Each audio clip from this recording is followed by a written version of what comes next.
তিস্তা নদীর চরে হাতির রহস্যময় মৃত্যু ঘিরে এলাকায় ব্যাপক চাঞ্চল্য ছড়িয়েছে।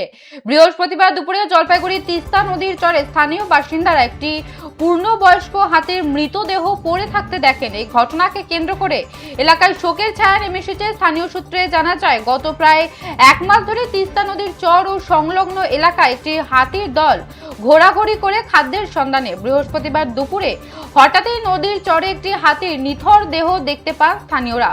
খবর চাউর হতেই অসংখ্য মানুষ ভিড় জমান নদীর পাড়ে।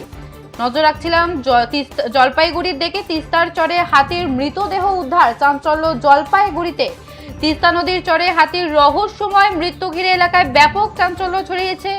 বৃহস্পতিবার দুপুরে জলপাইগুড়ি তিস্তা নদীর চরে স্থানীয় বাসিন্দারা একটি পূর্ণবয়স্ক হাতির মৃতদেহ পড়ে থাকতে দেখেন। এই ঘটনাকে কেন্দ্র করে এলাকায় শোকের ছায়া নেমে এসেছে। স্থানীয় সূত্রে জানা যায়, গত প্রায় এক মাস ধরে তিস্তা নদীর চর ও সংলগ্ন এলাকায় একটি হাতির দল ঘোরাঘুরি করে খাদ্যের সন্ধানে বৃহস্পতিবার দুপুরে হঠাৎই নদীর চরে একটি হাতির নিথর দেহ দেখতে পান স্থানীয়রা।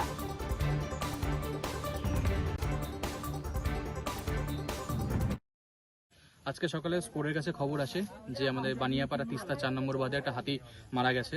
তো আমরা এসে দেখতে পাই যে এখানে হাতি আছে। সকাল থেকেই এই হাতিকে দেখা গেছে যে এখানে শুয়ে আছে। তো প্রথমে লোক বুঝতে পারে না, তারপরে আমাদের কাছে খবর আসে যে মারা গেছে একটা। আমরা আসি, মনোত্তর আসে, যৌথ উদ্যোগে আমরা এখন হাতিটাকে এখান থেকে সরিয়ে আমরা নিয়ে যাচ্ছি। এখন দেখার বিষয় হাতিটা কিভাবে মারা গেছে।